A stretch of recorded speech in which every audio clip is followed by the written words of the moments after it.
بسم اللہ الرحمن الرحیم۔ ادیب کی عزت، تحریر پریم چند۔ صبح کے وقت حضرت قمر نے 20 دفعہ ابالی ہوئی چائے کا پیالہ تیار کیا اور بغیر چینی اور دودھ کے پی گئے۔ یہی ان کا ناشتہ تھا۔ دودھ اور چینی ان کے نزدیک ضروریات زندگی میں نہ تھیں۔ گھر میں گئے ضرور کہ بیوی کو جگا کر پیسے مانگے، پر اسے پھٹے میلے لحاف میں سوتے دے کر جگانے کو جی نہ چاہا۔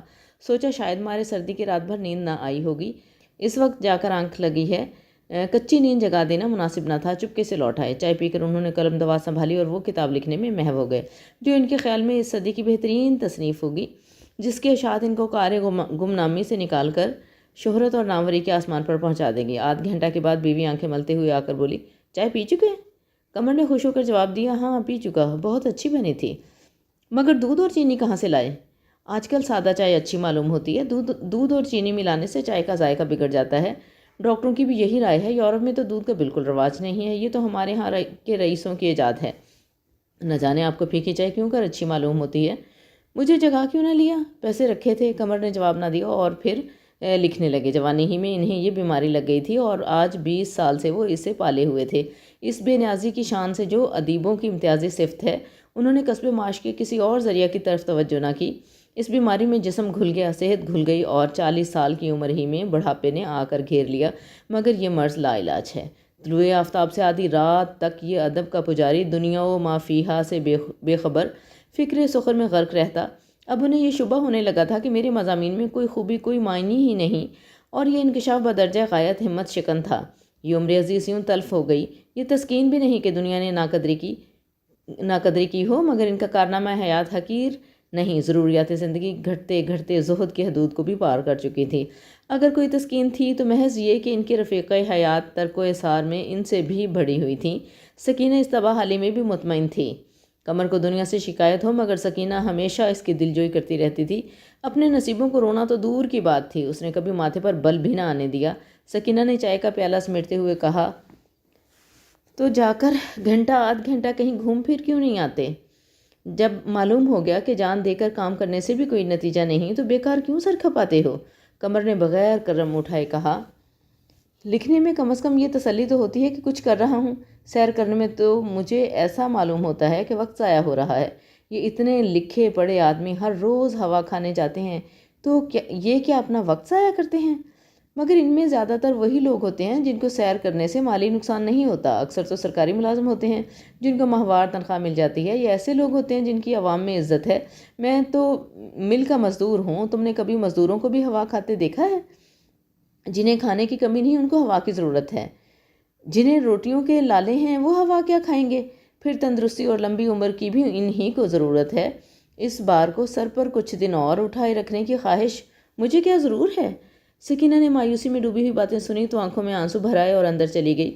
اس کا دل کہتا تھا کہ اس تپ کا پھل ایک دن انہیں ضرور ملے گا، دولت حاصل ہو نہ ہو، لیکن قمر صاحب یاس کی حد تک جا پہنچے تھے جہاں سے سمت مخالف میں طلوع ہونے والی امید کی سرخی بھی نہیں دکھائی دیتی۔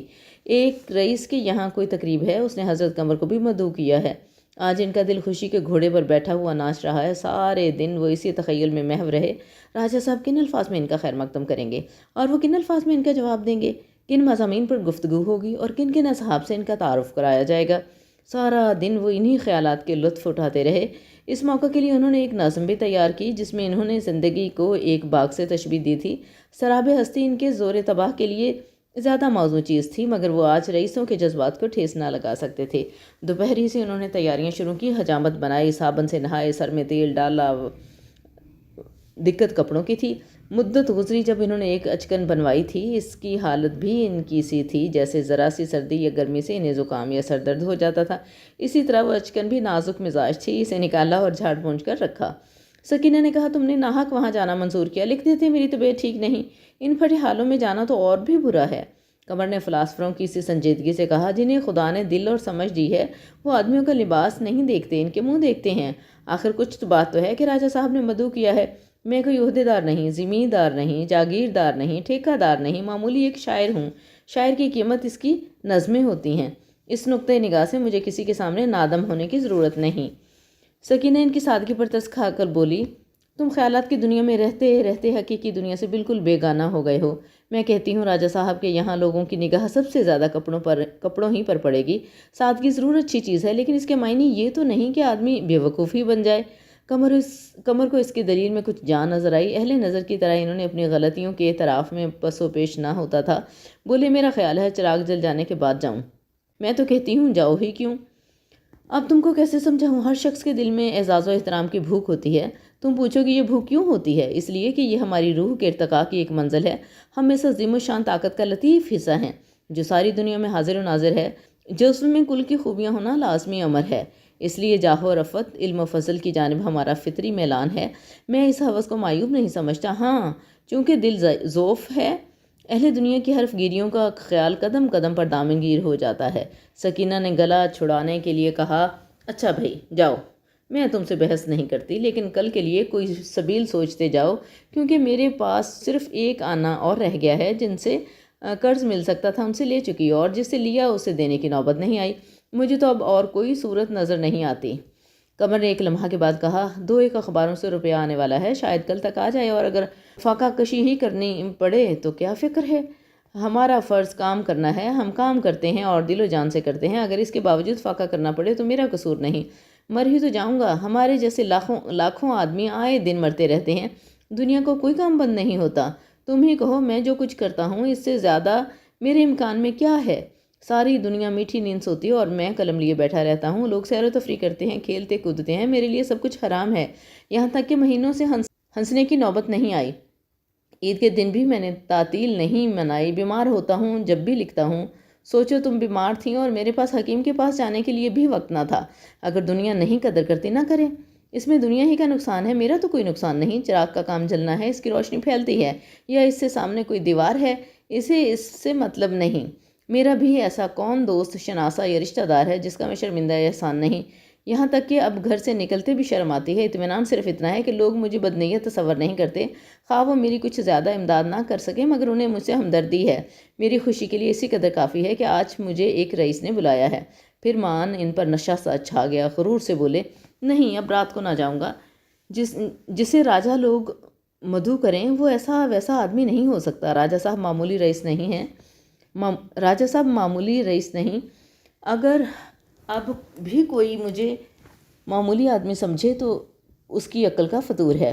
شام کے وقت حضرت قمر اپنی پھٹی پرانی اچکن، سڑے ہوئے جوتے اور بے تکی سی ٹوپی پہنے گھر سے نکلے تو گھموار اور جکے سے معلوم ہوتے تھے۔ ڈیل ڈول اور چہرے مہرے کے آدمی ہوتے تو اس ٹھاٹھ میں بھی ایک شان ہوتی۔ فربہی بجائے خود باروب شے ہے، مگر ادبی خدمت اور فربہی میں خدا واسطے کا بیر ہے۔ اگر کوئی ادیب موٹا تازہ ہے تو سمجھ لیجئے کہ اس میں سوز نہیں، لوچ نہیں، دل نہیں۔ پھر بھی اکڑے جاتے تھے، ایک ایک عضو سے غرور ٹپکتا تھا۔ یوں گھر سے نکل کر وہ دکانداروں سے آنکھ بچا کر نکل جاتے تھے، مگر آج وہ گردن اٹھائے ان کے سامنے سے جا رہے تھے۔ آج وہ ان کے تقاضوں کا دندان شکن جواب دینے کو تیار تھے، مگر شام کا وقت تھا، ہر ایک دکان پر خریداروں کا ہجوم تھا، کوئی ان کی طرف نہیں دیکھتا۔ جس رقم کو وہ بہت زیادہ سمجھتے تھے وہ دکانداروں کی نگاہوں میں معمولی تھی، کم از کم ایسی نہ تھی کہ جس کی خاطر وہ کسی کی عزت اتار کر رکھ دیں۔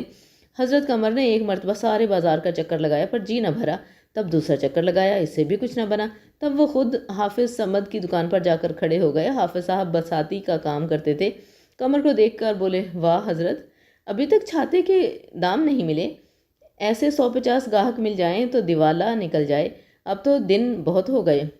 حضرت قمر کی باتیں کھل گئیں، دل کی مراد پوری ہوئی۔ بولے، میں بھولا نہیں ہوں حافظ صاحب، ان دنوں کام کی اس قدر زیادتی رہی کہ گھر سے نکلنا دشوار تھا، روپیہ تو ہاتھ نہیں آتا، پر آپ کی دعا سے قدر شناسوں کی کمی نہیں، 2-4 آدمی گھیرے ہی رہتے ہیں۔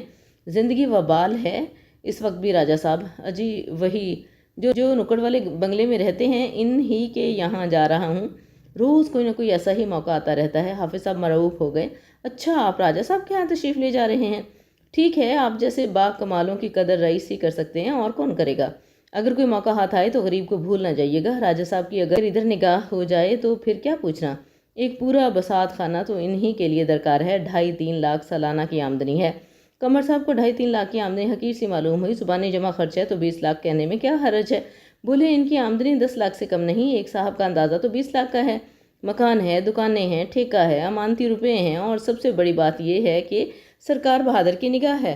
حافظ نے بڑے عجز سے کہا، یہ دکان آپ کی ہے؟ جناب بس اتنی ہی عرض ہے، اے مرادی ذرا 2 پیسے کے اچھے پان تو بنوا لا آپ کے لیے۔ آئیے 2 منٹ بیٹھیے، کوئی چیز دکھاؤں گا، آپ سے تو گھر کا معاملہ ہے۔